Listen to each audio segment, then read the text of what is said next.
Hey guys, welcome to the first episode of the Mud Club on Breaker Breaker. I'm Chloe, I'm Nadia. and we're just going to share experiences about being Afro-Latina in the Valley, like creating a safe space to talk our shit, basically. Mhm. So, let's run it.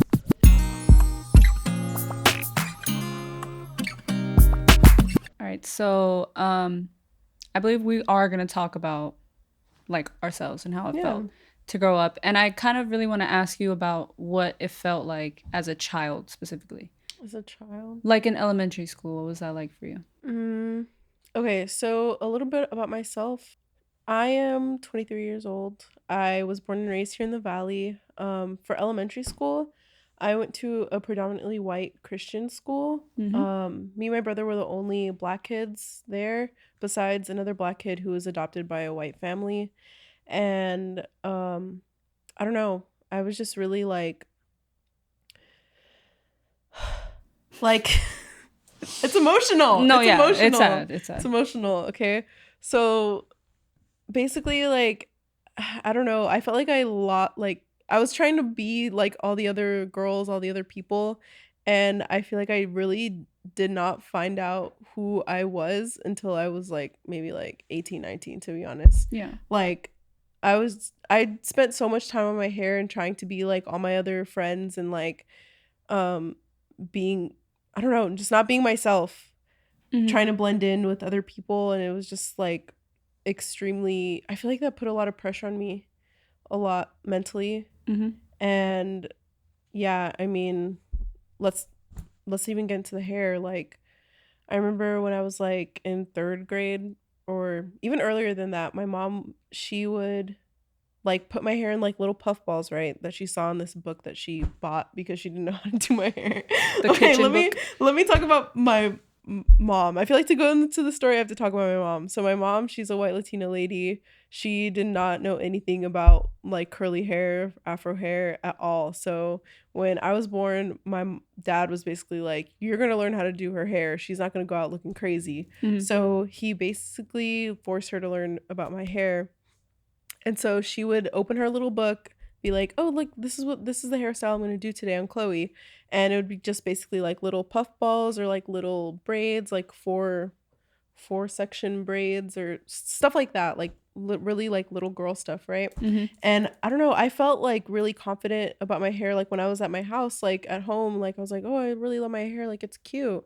And then when I got to school, like people would be like, "Oh, that's Minnie Mouse." Like Yeah. that's Minnie Mouse, because I had never seen hair like mine. Like, I feel like me being at that school was people's first encounter with a black person. Like, they had no other um, not they had no other experience with black people other than like being on TV. Um, and yeah, that led into a lot of stuff about my hair and me being very particular about how I wanted it and how I wanted it to look. So I remember just telling my mom, like, I don't like my hair. I want hair like my friend. Like my friend, she had blonde, like long hair, Mm-hmm. very, very straight. And I was like, I want to look like that. I need to look like that Yeah. because they're making fun of my hair. So she was like, did her research, found relaxers, right? Relaxers are a chemical that you put in your hair to straighten it, basically. And um that it like burns your scalp basically. And you put your hair in, they put the chemicals on your hair, right, to straighten it. But then ooh, when you want to take it out, it's like wait, let me hit this.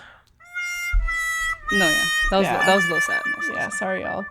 But when you want to take it out, that's a whole process. So from the root, your hair grows curly, and then the rest is basically straight. And when your hair starts getting curly at the top, that's how you know you need another relaxer, right? So I was like, my mom told me, she was like, "You're gonna have to grow out your hair, and then you're gonna cut off the ends, so it's gonna be super short." So you do the big chop, and then your hair starts to grow like a fro. Well, my hair, I have fro hair, right?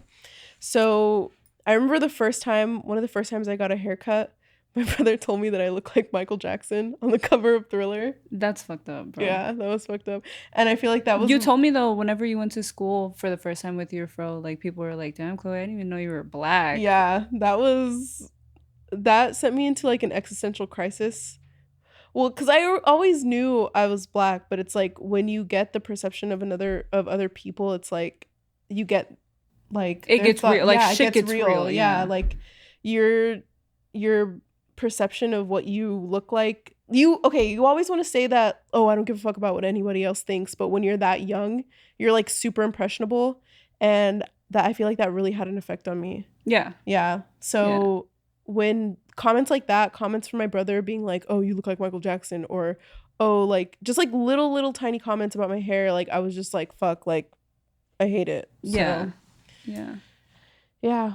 What was growing up like for you? I mean, in elementary school, I feel like it wasn't like, or like when I was little specifically, I didn't have too much of a complex about my hair necessarily. I think it was more about just the fact that I knew that I was black, right? Because I came from Florida. So when I got here, I was like 7 years old. And at my old school, like we were all black. Mm-hmm. And then I moved over here. And when I went to school, I was like, this is a little different. Like, there's something a little off about this fucking situation. Mm-hmm. So it became like very apparent to me that I was different, like very early. And those kids did not skip a fucking beat. Like, they very much bullied me. Like, they had it waiting for me very much. So I would hear about it. People would tell me I'm weird. People would tell me this, that, and the third. Like, I got shit from somebody like every day when I was little at school. And I don't know. I think that you like start to, whenever you're exposed to something like that, when people tell you that you're weird, or like that you're not, like you don't fit in, like this, that, and the third. Obviously, for a child, it's like you take it to heart. It's really fucking intense. Yeah. So it like made me more aware of myself than I think I should have been at that age. I think that I should have spent more time like having fun and like just like not worried. I feel like you're not really worried about yourself like that until you get to like maybe 13 or 14. But I was definitely worried about myself, and I felt like there was really nothing that I could do about it because I was a little girl. And so it's like, this is just how I look, you know what I mean? And I feel like you don't even know how to explain that. Like, this is how I feel. Like, you don't know how to explain that as a child. You don't have the words to put that out. I don't know. And I feel like I didn't know how to put that into words until I was maybe like, I was old as fuck. Like, maybe until I was like 18, 19. Like, no, literally, like moments where, like, in elementary school, like, where someone said something, I would remember and be like, that comment in third grade, that was really weird. Like, yeah, I don't know. It was just, yeah. But yeah, I mean, I think, like, realistically, my childhood was, like, fine. Like, you know, like, I had a good time, you know what I mean? But it was, like, middle school, probably, like, 7th grade, when shit really got critical. I remember I was, like, in class one day, and I had my best friend, like, in middle school was this bitch that had like the most perfect like long like the way that my hair looks right now. She had her hair like that in 7th grade. Like, it was super long, and she would like wear mascara to school, and she was like really beautiful. And I was looking at her, and I was like, I think I'm ugly. And that was like the first time I ever like had that realization, like that I was not attractive, or I didn't think I was attractive. And I was like, fuck, that's really bad, dude. Like, I'm ugly. Like, what am I going to do? You know what I mean? But I feel like that's because you didn't have, like, role models like that growing up. That's, like... not even just role models, but, like, role models that look like you. Because... I mean, there was Disney Channel. Disney Channel had the black shows back then. Well, yeah. Black shows on Disney Channel. That's So Raven? That's So Raven? Yeah, That's So Raven. Zendaya was my girl when I was younger. Like... But even at that, the point is, you don't have Let It Shine. There's no people that you can look up to. Jump in. Bitch. There's no people that look like you that you can really look up to. Like, there was like physically, you know what I mean?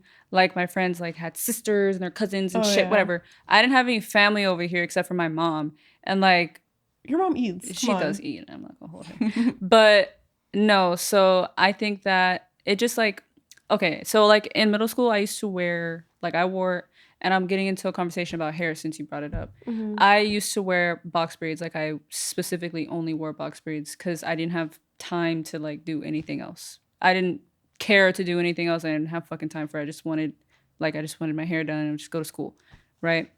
And it's funny that you say that your brother told you that you look like Michael the fuck Jackson because like that shit, that's really disrespectful. Like it's really disrespectful to say that to somebody who's like a girl, like a little girl specifically too. Because I remember that I was chilling one day and my crush told me like that with my braids that I reminded him of Snoop Dogg.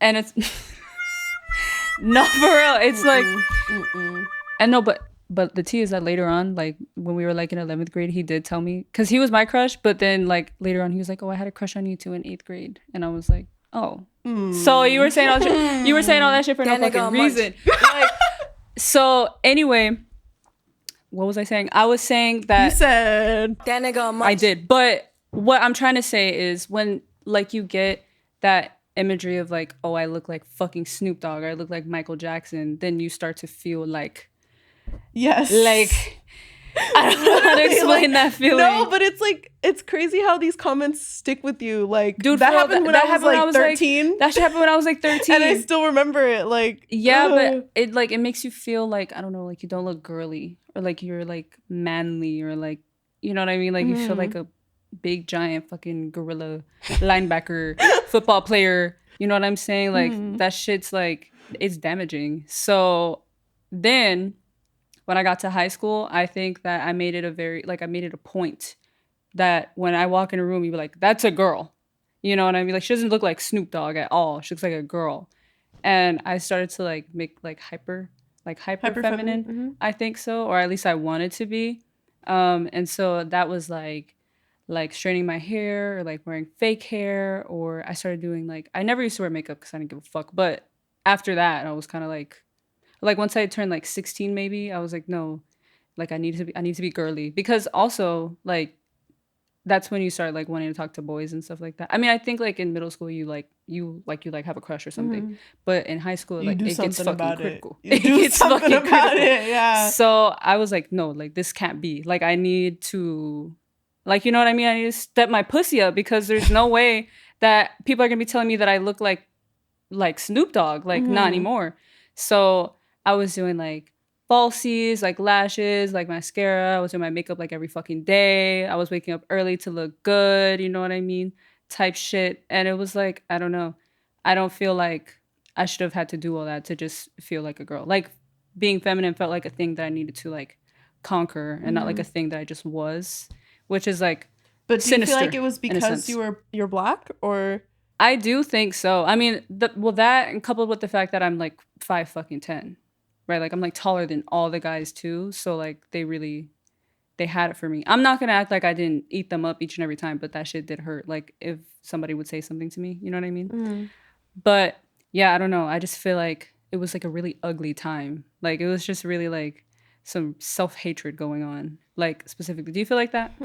Yeah, there like the whole time where I was straightening my hair I was like, man, I got it like come on, I got it. But then it was just like I don't know, I feel like in the early maybe like 2010s when everyone was doing the like the big chop, and also when like I don't know, I feel like there was a lot of media representation of just like let's find your roots, like I don't know, like going back to the roots, yes, like the whole big chop movement where everyone was like, oh, and it was like all cute to be like natural. Yeah, I felt like, dude, my mom is a hot girl, so she was like, I'm not doing that shit.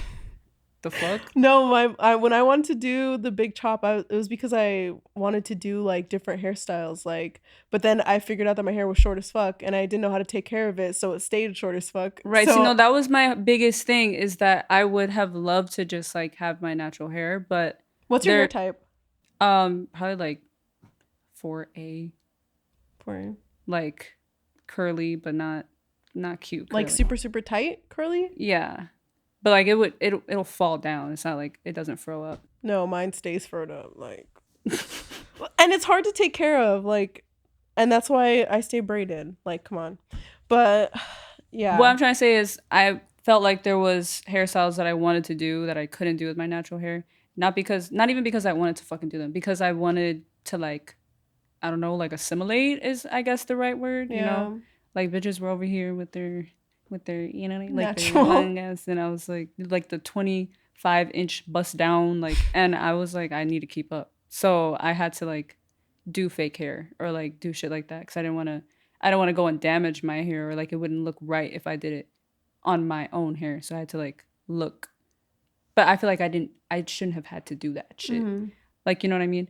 But it really does go back to the fact that like there just like was no other black girls. There was no other black people. So they were obviously like, well, fuck I you. remember one time I had my fro out and there was another, I don't know where I was. I was with my brother and my mom and I think my grandma, but I had my fro out looking crazy, of course, because I didn't know what to do with my hair. Like I didn't know what products to use. Like, and that brings me to another point. Are you about to Let's say something see. about Cantu?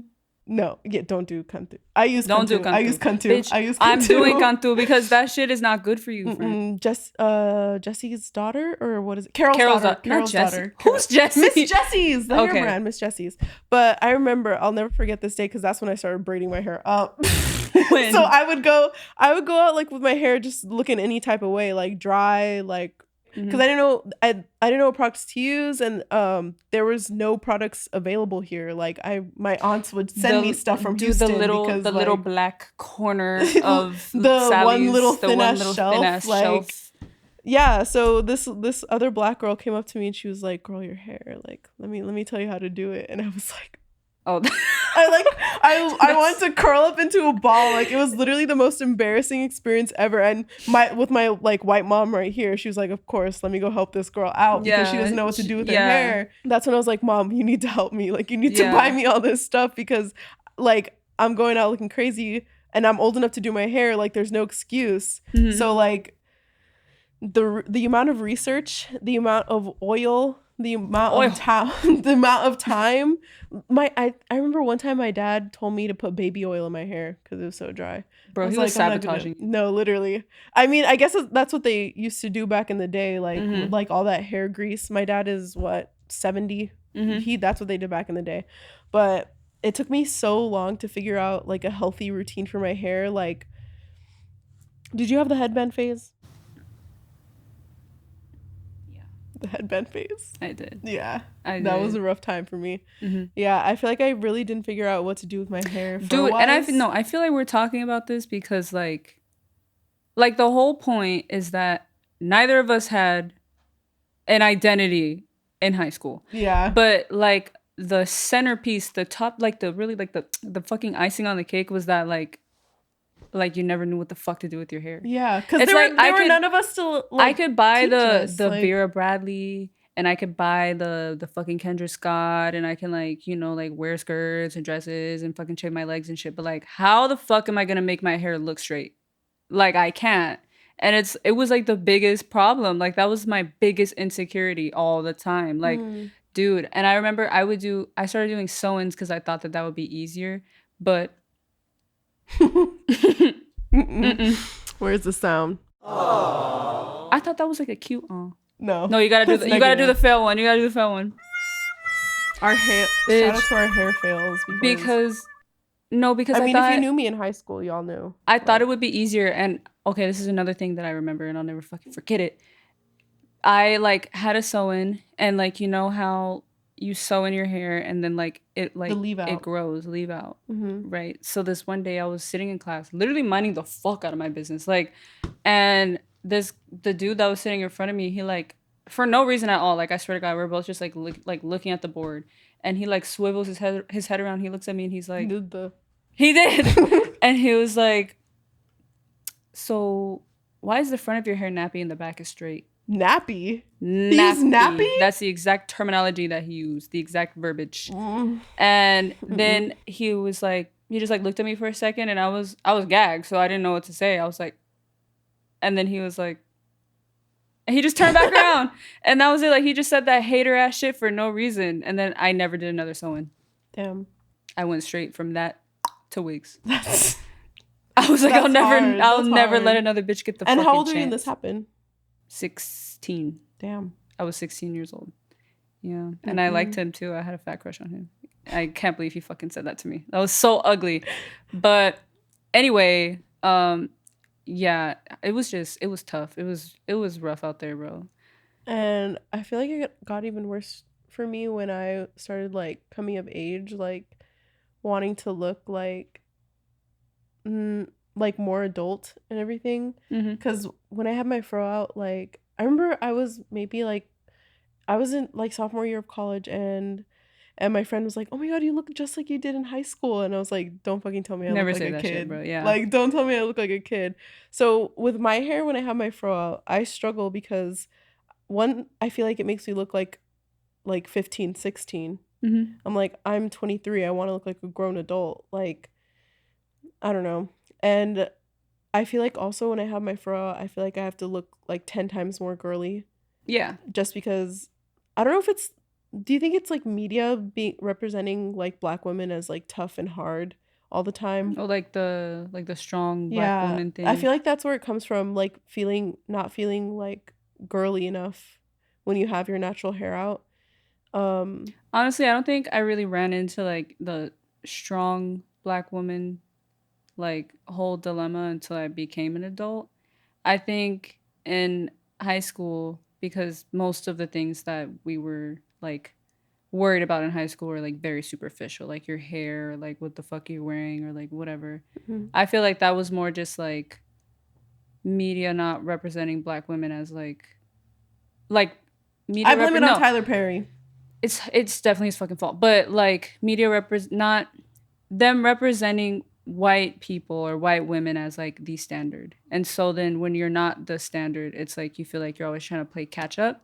But whenever we got to like adulthood, I think that that comes into play when you like go to work and you meet people, you start dating, like you do shit that's more serious. That's when you run into that, because it's like you have so many like things that you need to like so many ways that you have to like water down your personality and whatnot. You know what I mean? Yeah. So like, because if you got to disarm yourself for like other people. I think that's something that I discovered when I got older. You know what I mean? Like if I'm at work and cause I work in the service industry, and if I get a customer and they're like being rude to me and I like tell them off, I'd probably get a more severe punishment than another person because I'm more threatening. No, let me tell you. Okay, so I had a food service job, right? And I was checking people out. I was just being like, "Oh, I had a mask on because it was kind of like during COVID times. COVID is still a thing, but like this was deep in it."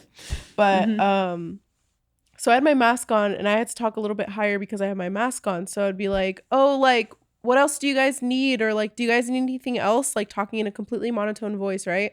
So I had to go to the back for something, right? And one of my coworkers, not even the manager, the coworker was like, "Hey Chloe, like you're scaring the customers. Like, do you think you could be nicer? Like the manager said that you need to be nicer."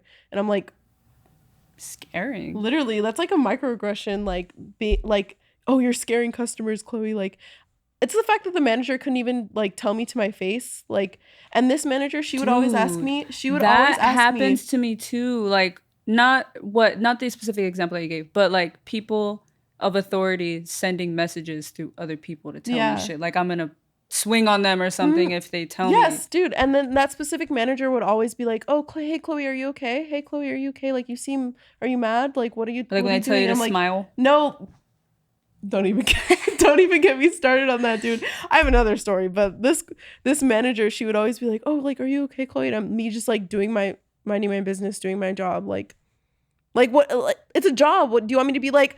Oh my god! Like I understand. Like some people are like that, but it's my job. I'm here to just get a check and leave. Like I'm just gonna do my thing and leave. So that happened, and then I was just like, why didn't the manager just tell me to my face? Like I felt some type of way about that. Yeah, because it's weird. Yeah. I've had that happen to me too, and I told my manager because he sent somebody to tell me something, and I don't remember what it was, but I told him, I was like, if you ever have an issue, you can just like tell me about it, and it'll be fine. And he was like, well, I don't know, because I just don't want you to Oh, I'm like, swing on me? Like what? I'm like, what? You want me to what? You think she's gonna fight? He thinks I'm gonna get ghetto. Like, I was like, okay, like I'm not gonna like. Why would you assume that me, out of all of my coworkers, like the one black girl, I'm gonna be the one that like fucks you up because you said something to me? Like I'm just bro. I just work here, bro. Like Mhm. it's totally fine. You know what I mean? So it goes back to like always having to disarm yourself for things like that, and you never really know what people are gonna pick up as like a threat. Like I get a lot of comments about like my facial expressions. Me I get a too. lot of comments about like the tone of my voice, like the way that I like just like show my And emotions in general. I feel like other people are like other non-black people are allowed to show their emotions or like be like not mad or like I feel like they're allowed to be mad. I feel like sometimes I'm not allowed to be mad. You Yeah, know, you get no. me? Do you ever feel that You way? can be upset. But you can't show it in the same way that other people can. No, yeah. Like Other non-black people if I was can. upset with you and I was like, "Fuck you, Chloe," then it would be like everybody in the room would be like, "Oh my god, like bitch, we're going to have to call the police." Like Like this is, you know what I mean? But like if like some other bitches did that, it would just be like, "Oh, look, LOL, they're fighting." But like if we do it, it's like more threatening. You know what I yeah. mean? I think specifically to some people down here cuz they're just not exposed. They're only exposed to like what they see online. And they don't be making us look good. Mm-mm. Mm-mm. Blame it on Tyler Perry. It's Tyler it's his fault. Perry. Yeah. I don't like But Tyler I Perry mean, I don't movies, care. yeah. I'm still if a Tyler Perry movie comes on, I'm watching it. Well, yeah, but but I feel like when I don't know, like when non-black people bring up like Medea to me, I'm like, that's not your lane. Like I don't know, like you know what I mean? Yeah. Do you ever feel that way? Like I don't know. I just feel like the way that Tyler Perry portrays black women is very problematic. Like It is. yeah, It is. But like it's funny. It's funny as fuck. But is it?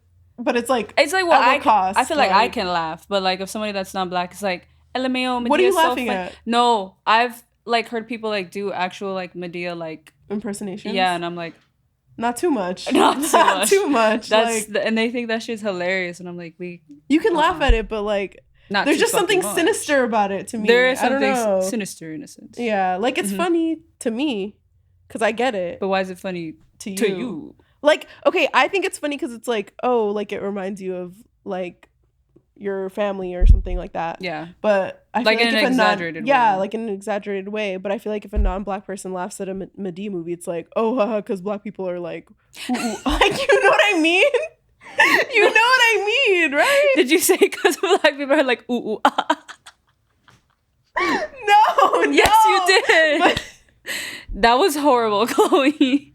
But I know what you mean. I know like, what you know what I mean. mean. Like it's just like I feel like they laugh at it in a different way than we do. Yeah, for sure. Right? It's more like a black people be like, yeah. Yes. That brings me back to 2016 Vine. The damage that did to our community. No, bitch, we'll never recover. We'll never fucking rebuild. Bach. Yeah, for real. People were in class being like watermelon. Mm-mm. Skin tone, watermelon, chicken bone. I remember that. Oh, shit. I wasn't in it. I wasn't in it that deep, bro. Or they were in it that deep, and I was just there. Yeah. Yeah. Crazy. But anyways, I remember this one time. I was closing up during my food service. I was in my food service job, right? And I was closing up, and one of my coworkers like was making a joke about like they were like playfully like making fun, right? Making jokes. And then one of my coworkers goes, she was like a manager. She goes, "Oh, you better be careful with Chloe. Like she has brothers." She's like, "Do you have brothers?" And I was like, "Yeah, I have brothers." And she was like, "Oh, be careful with Chloe. Her brothers are going to come get you." Like, what's that supposed to mean? Like, I don't know, because she thinks my brothers are like big black men being like, let me go beat someone up. Like gangbangers. Like literally, I was like, oh my God. No, yeah. People act like that, but like about me. Mm-hmm. And I'm like, I don't even look threatening like that. Like it's not even like I can't whoop your ass. You know what I mean? Mm-hmm. Like 9 times out of 10, I can't whoop your ass. So I don't know why people treat me like that. That's because we're black. Thank you. It's because for we're that black. clarification. Yeah, let me clarify. I was wondering like like what that was about because it's been going on for like my Mm-hmm. entire life. But thank you for that. Look right here. It's this. Right? Yeah, it's that.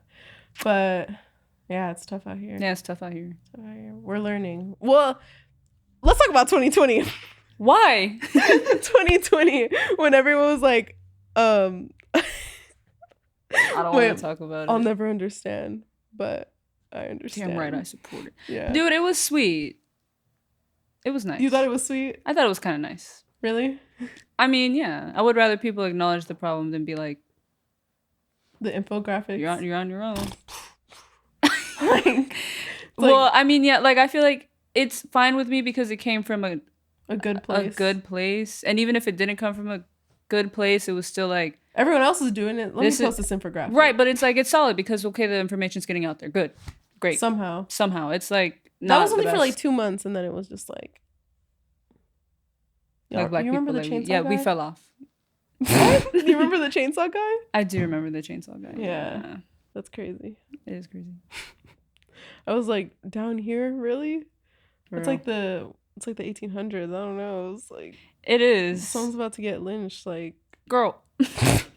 Like it was scary for a moment. It was scary. Like I didn't even get to go to the protest because my mom was like, "Oh, I went. You're not going." It was scary. My mom told me I wasn't allowed to go just in case somebody that was there like. No, and I remember I was pulling up with my friend, and there was a guy that was driving past us because it was in Edinburgh, right next to the courthouse, and this guy was like, it was a white dude, and he was like, "Y'all aren't gonna get too loud here, are you?"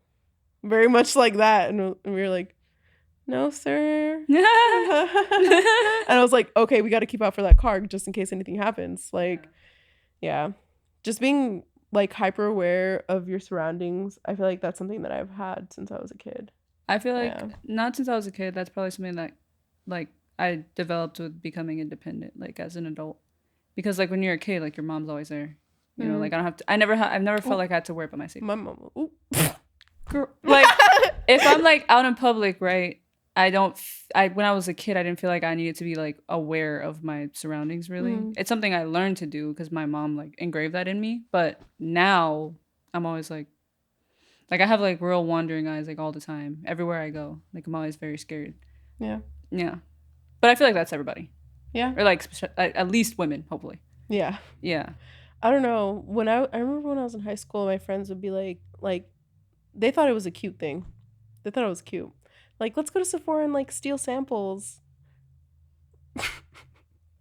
Like, or let's go to Sephora and steal. Maybe I was hanging out with the wrong group of people, but like they always thought that shit was cute, like going to stores and stealing.